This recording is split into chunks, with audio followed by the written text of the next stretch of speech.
Good evening, dear aspirants. To Kenya sa tomorrow. Aka koro tomorrow so bhale asa. So moi ji 20 time MCQ series loi asilo. Tare etu 9 number ti part hoy. Yar agor part bor jodi tomaloke soa nai tetia description or playlist or link to dia ase. Tate goi tomaloke check koribo pariba. এই সিরিজটো লৈ অহাৰ সময়ত মই তোমালোকক কৈছিলোঁ যে daily 7:30 বজাৰ সন্ধিয়া ভিডিঅ' আনিম বুলি, কিন্তু মই এইটো মেইনটেইন কৰিব পৰা নাই কাৰণ বৰ্তমান মই য'ত আছোঁ তাত বতৰ বা ৱেডাৰটো বহুত বেয়া। তোমালোক চাগে এতিয়া অলপ নইজ শুনি আছা, এইটো বৰষুণৰে চাউণ্ড হয়। চ' অলপ পেচেঞ্চ ৰাখিবা প্লিজ। অতি সোনকালে মই ছুটি লৈ ঘৰত যাই আছোঁ। তেতিয়া তোমালোকে যে কমেণ্ট কৰি আছা মেথছৰ ভিডিঅ' লাগে বুলি, তাৰ ওপৰতো মই কাম কৰিম। মই কনচেপ্ট ৱাইজ তোমালোকৰ বাবে যিমান পাৰোঁ সহজকৈ বুজাবলৈ চেষ্টা কৰিম, ঠিক আছে। তো বলক বেছি দেৰি নকৰি আজি আমি এই 9 নম্বৰ পাৰ্টিৰ প্ৰথম কুৱেশ্যনটোৰ ফালে আগবাঢ়োঁ। আজিৰ প্ৰথম প্ৰশ্ন, the host city of 2024 summer Olympic is 2024 চনৰ গ্ৰীষ্মকালীন অলিম্পিকৰ আয়োজক চহৰ হৈছে। তো 2024 চনত যি গ্ৰীষ্মকালীন অলিম্পিক আয়োজন হ'বলৈ গৈ আছে তাৰ আয়োজক চহৰ কি? সেইটো আয়োজন হ'বলৈ গৈ আছে ফ্ৰান্সৰ পেৰিছত। অ'কে, তো আমাৰ যিটো কাৰেক্ট এনচাৰ হ'ব এইটো আমাৰ অপশ্যন নম্বৰ ডি, ঠিক আছে। আৰু যদি আমি কওঁ জাপানৰ টকিঅ'ত আমাৰ 2020 চনৰ যিটো অলিম্পিক আছিল গ্ৰীষ্মকালীন অলিম্পিক, সেইটো 2021 চনত অনুষ্ঠিত হৈছিল আচলতে ক'ভিডৰ কাৰণে। আৰু যিটো আমাৰ 2028 চনত গ্ৰীষ্মকালীন অলিম্পিক আয়োজিত হ'ব সেইটো হ'ব আমাৰ লছ এঞ্জেলিছ USA। আৰু চাইনাৰ বেইজিঙত আমাৰ 2022 চনত উইণ্টাৰ অলিম্পিক অনুষ্ঠিত হৈছিল। এই গোটেইখিনি বহুত ইম্পৰ্টেণ্ট হয়, তোমালোকে মনত ৰাখিবা, ঠিক আছে। নেক্সট আমাৰ 2 number, which of the following is the capital of Mongolia? তলৰ কোনখন মংগোলিয়াৰ ৰাজধানী? তো আমাক ইয়াত যিবিলাক অপশ্যন দিয়া আছে তাৰে ভিতৰত আমাৰ কাৰেক্ট এনচাৰটো হ'ব অপশ্যন নম্বৰ ডি, উলান বাটাৰ, ঠিক আছে। মংগোলিয়াৰ ৰাজধানী কি? উলান বাটাৰ। আৰু তোমালোকে এইটো এনেদৰে মনত ৰাখিব পাৰিবা, মংগলবাৰত বাটাৰ খালে কোনো ৰোগ নহয়, ঠিক আছে। তো এই মংগলবাৰৰ পৰা মংগোলিয়া, আৰু বাটাৰৰ পৰা হ'ল আমাৰ উলান বাটাৰ, আৰু ৰোগৰ পৰা হ'ল আমাৰ টগৰগ বা টুগ্ৰী, ঠিক আছে। চ' মংগোলিয়াৰ যিটো কেপিটেল সেইটো হৈছে উলান বাটাৰ, আৰু যিটো কাৰেঞ্চি সেইটো হৈছে আমাৰ টগৰগ। চ' এই ট্ৰিকটো তোমালোকৰ কেনেকুৱা লাগিছে এইটো কমেণ্ট কৰি জনাবা প্লিজ, ঠিক আছে। নেক্সট আমাৰ 3 নম্বৰ, বেলুৰ মঠ ইজ লোকেটেড ইন? বেলুৰ মঠ ক'ত অৱস্থিত? তো ইয়াত আমাক যি 4টা অপশ্যন দিয়া আছে তাৰে ভিতৰত আমাৰ যিটো কাৰেক্ট এনচাৰ হ'ব সেইটো হ'ব কি? সেইটো হ'ব আমাৰ option number B, West Bengal. এই বেলুৰ মঠ ৱেষ্ট বেংগালৰ হুগলী নদীৰ পাৰত অৱস্থিত, ঠিক আছে। আৰু ইয়াৰ স্থাপন কেতিয়া কৰিছিল? 1897ত। কোনে কৰিছিল? স্বামী বিবেকানন্দ তেওঁৰ গুৰু ৰামকৃষ্ণ পৰমহংসৰ স্মৃতিত এই বেলুৰ মঠ স্থাপন কৰিছিল, ঠিক আছে। নেক্সট আমাৰ 4 number, gas electric project of Assam is situated at? অসমৰ গেছ বৈদ্যুতিক প্ৰকল্প কোন স্থানত অৱস্থিত? তো তোমালোকে ইয়াৰ উত্তৰ দিবলৈ চেষ্টা কৰা। তো ইয়াত আমাৰ যি 4টা অপশ্যন দিয়া আছে তাৰে ভিতৰত আমাৰ যিটো কাৰেক্ট এনচাৰ হ'ব সেইটো হ'ব আমাৰ অপশ্যন নম্বৰ ডি, ডিব্ৰুগড়। ডিব্ৰুগড়ৰ কঁঠালগুৰিত এই অসমৰ গেছ বৈদ্যুতিক প্ৰকল্প বা gas electric project of Assam অৱস্থিত, ঠিক আছে। নেক্সট আমাৰ 5 নম্বৰ, which credited with the 1953 discovery of golden langur in Assam? 1953 চনত অসমত সোণালী লেংগুৰৰ আৱিষ্কাৰৰ কৃতিত্ব কাক দিয়া যায়? ঠিক আছে।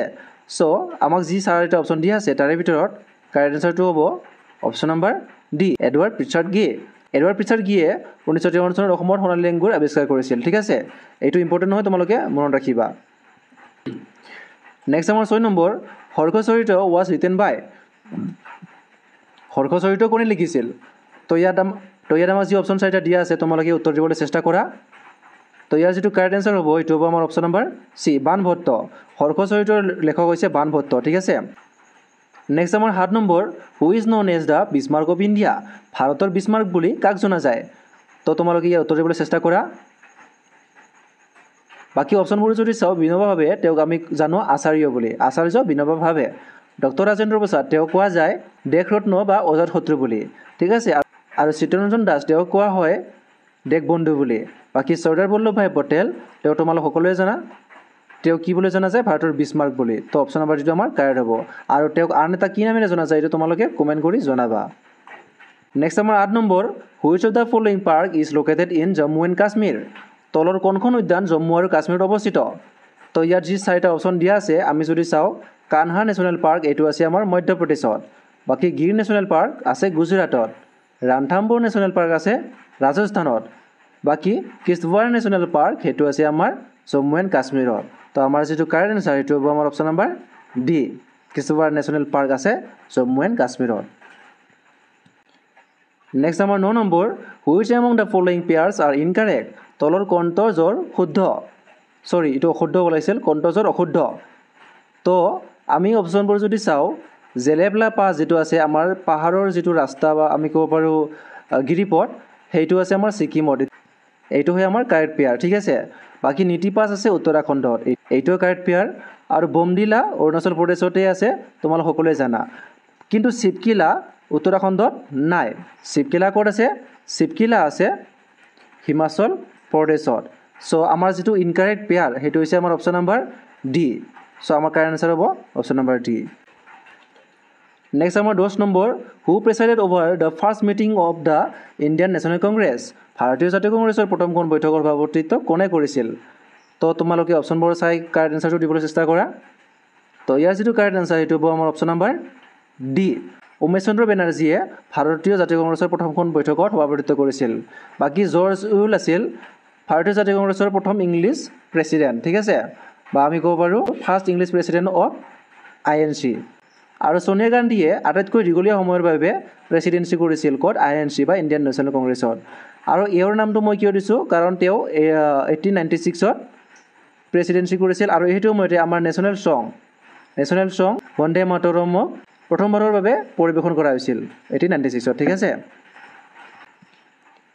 নেক্সট আমাৰ 11 নম্বৰ ও মোৰ আপোনাৰ দেশ এডপ্টেড এজ আসাম ষ্টেট সং ইন ও মোৰ আপোনাৰ দেশ কেতিয়া অসমৰ ৰাজ্যিক গীত হিচাপে গ্ৰহণ কৰা হৈছিল সো তোমালোক এটো সকলোৱে জানিব লাগে জলদি তোমালোকে কমেন্ট কৰি দিয়া ইয়াৰ আনসাৰটো সো ইয়াৰ যেটো কাৰেক্ট আনসাৰটো হ'ব আমাৰ অপচন নম্বৰ এ 1927 চনত ঠিক আছে ও মোৰ আপোনাৰ দেশক অসম ছাত্ৰ সন্মিলনৰ যেটো তেজপুৰ অধিৱেশন হৈছিল তাত 1927 চনত আমাৰ অসমৰ ৰাজ্যিক গীত হিচাপে গ্ৰহণ কৰা হৈছিল নেক্সট আমাৰ 12 number who was the prime minister of India during Assam accord Assam চুক্তিৰ সময়ত ভাৰতৰ প্ৰধানমন্ত্ৰী কোন আছিল সো তোমালোক এটো সকলোৱে জানা বহুত কমন কোৱেশ্চন হয় সকলোৱে জানিব লাগে আসাম একৰ্ড হৈছিল আমাৰ কিমান 1985 চনত তো এই সময়ত আমাৰ যেটো ভাৰতৰ প্ৰধানমন্ত্ৰী আছিল তেওঁ আছিল ৰাজীৱ গান্ধী তো আমাৰ যেটো কাৰেক্ট আনসাৰ হ'ব এটো হ'ব আমাৰ option number A okay next আমাৰ 13 number the Naranarayan Setu over the Brahmaputra river connects which two places of Assam Brahmaputra নদীৰ ওপৰত থকা নৰনাৰায়ণ সেতুখনে অসমৰ কোন দুটা ঠাই সংযোগ কৰে সো তোমালোক সকলোৱে অপচনবিলাক চোৱা আৰু এনসাৰ দিবলৈ চেষ্টা কৰা সো ইয়াৰ যেটো কাৰেক্ট আনসাৰ হ'ব এটো হ'ব আমাৰ option number C Jogighopa and Pancharatna Bongaigaon জিলাৰ যোগীঘোপা আৰু গোৱালপাৰা জিলাৰ পঞ্চৰত্ন কানেক্ট কৰে কোনে নৰনাৰায়ণ সেতুখনে আৰু তেজপুৰ এণ্ড কলিয়াবৰক যেটো কানেক্ট কৰে হেতু হৈছে আমাৰ কি কলিয়াভমৰা হেতু আৰু Dhemaji district and Dibrugarh district ইয়া কানেক্ট কোনে কৰে বগীবিল দলংখনে এইটো বহুত ইম্পৰ্টেন্ট হয় তোমালোকে এটো চাই যাবা ঠিক আছে নেক্সট আমাৰ 14 নম্বৰ দা কিং নিকনেমড এজ ভগাৰাজা ওয়াজ ভগাৰাজা বুলি কোনজন আহোম ৰজা কোৱা হয় সো ইয়াৰ এনসাৰটো তোমালোকে দিবলৈ চেষ্টা কৰা সো ইয়াৰ যেটো কাৰেক্ট আনসাৰ হেতু হ'ব আমাৰ অপচন নম্বৰ ডি সুৰামফা ভগাৰাজা বুলিও কোৱা হয় আৰু ইয়াৰ যদি ট্ৰিক লাগে তোমালোকে কমেন্ট কৰি জনাবা ঠিক আছে আজি এইটো ভিডিও নিদিও কাৰণ মোৰ হাতত আজি সময় কম আছে তো আজি অলপ ট্ৰিকটো মই কমাই দিলো সৰি তোমালোক অলপ কোঅপাৰেট কৰিবা বুলি মই আশা ৰাখিলো বাকি এনে কৈ দিও যে সুপাৰফা হৈছে আমাৰ গদাধৰ সিংহ চলিকফা হৈছে আমাৰ লৰা ৰজা বা ৰত্নধৰ সিংহ আৰু সুতামলা হৈছে জয়ধ্বজ সিংহ বা ভগৱনীয়া ৰজা ওকে এখিনি তোমালোকে মনত ৰাখিবা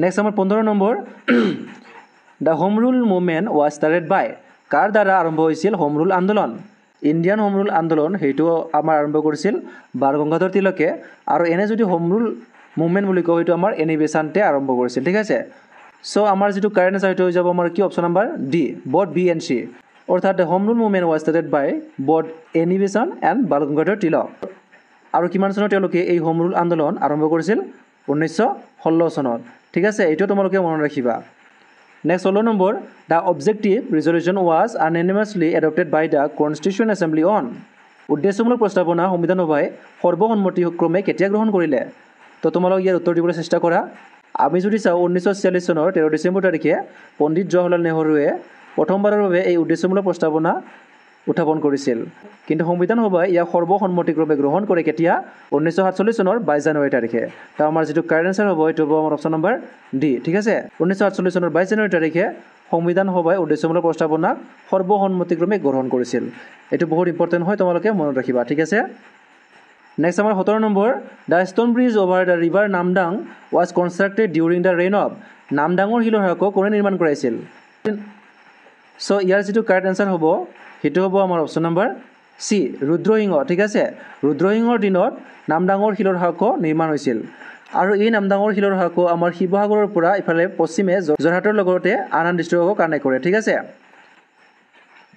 নেক্সট আমাৰ 18 number artificial intelligence is associated with which generation কৃত্ৰিম বুদ্ধিমত্তা যাক আমি এআই বুলি জানো কোন প্ৰজন্মৰ লগত জড়িত আমাৰ যিটো ইণ্টাৰনেট প্ৰণালীৰ জেনেৰেশ্যন আহি আছে বৰ্তমান আমাৰ 5th জেনেৰেশ্যন চলি আছে আৰু এই 5th জেনেৰেশ্যনতে আমাৰ এআই পৰে ঠিক আছে next 19 number which one of the following articles of the Constitution of India does not deal with the special provision with respect to the state of northeastern states ঠিক আছে ভাৰতীয় সংবিধানৰ তলৰ কোনটো অনুচ্ছেদত উত্তৰ পূব ৰাজ্য সন্দৰ্ভত বিশেষ ব্যৱস্থাৰ বিষয়ে আলোচনা কৰা হোৱা নাই সো ইয়া তোমালোকে এই নৰ্থ ইষ্টাৰ্ণ ষ্টেটটো গুৰুত্ব দিবা ইয়াৰ ওপৰতে প্ৰশ্নটো আহিছে যে উত্তৰ পূব ৰাজ্যৰ সন্দৰ্ভত যেটো স্পেশাল যেটো ব্যৱস্থা হেইটো কোনটো আৰ্টিকেলত নাই সো আমি যদি আৰ্টিকেল 371 এ চাও তাতে আমাৰ কাৰ বিষয়ে কোৱা হৈছে নাগালেণ্ডৰ বিষয়ে কোৱা হৈছে অৰ্থাৎ নাগালেণ্ডৰ যেটো বিশেষ ব্যৱস্থা তাৰ বিষয়ে কোৱা হৈছে আৰু আৰ্টিকেল 371 বিত আমাৰ আসামৰ বিষয়ে কোৱা হৈছে এটো বহুত ইম্পৰ্টেন্ট হয় এনেকুৱা কোৱেশ্চন মই আগৰ পাৰ্টত লৈ আহিছিলো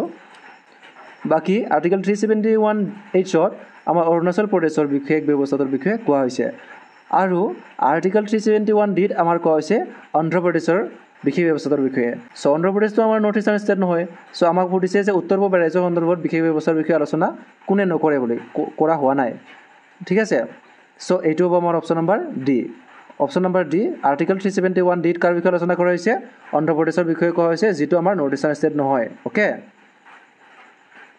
নেক্সট আমাৰ 20 number on which date will সংবিধান হত্যা দিৱস বি অবজাৰ্ভ এনুৱেলি প্ৰতি বছৰে কোন তাৰিখে পালন কৰা হ'ব সংবিধান হত্যা দিৱস এটো আমাৰ কাৰেণ্ট এফেয়াৰ্ছৰ পৰা আহিছে 1975 চনৰ এই দিনতে প্ৰাক্তন প্ৰধানমন্ত্ৰী ইন্দিৰা গান্ধীয়ে কি কৰিছিল জৰুৰীকালীন অৱস্থা ঘোষণা কৰিছিল আমাৰ ভাৰতত যাৰ দ্বাৰা আমাৰ দেশৰ গণতান্ত্ৰিক ব্যৱস্থা বেয়াকৈ প্ৰভাৱ পৰিছিল ঠিক আছে সো এটো তোমালোকে কমেন্ট কৰি জনাবা সো এয়া আছিল আজি আমাৰ 20টা এমসিকিউ তাৰে ভিতৰত তোমালোকে কেইটা কাৰেক্ট কৰিব পাৰিলা এটো কমেন্ট কৰি জনাবা আৰু যদি ভিডিওটো ভাল লাগিছে তেন্তে বন্ধু-বান্ধৱীৰ লগত শেয়াৰ কৰিবা আৰু চেনেলটো সাবস্ক্ৰাইব কৰি লবা যাতে নেক্সট ভিডিওৰ নটিফিকেশনবোৰ তোমালোকে সোনকালে পাই যোৱা ভিডিওটো শেষলৈকে চাই আপোনালোকক অশেষ ধন্যবাদ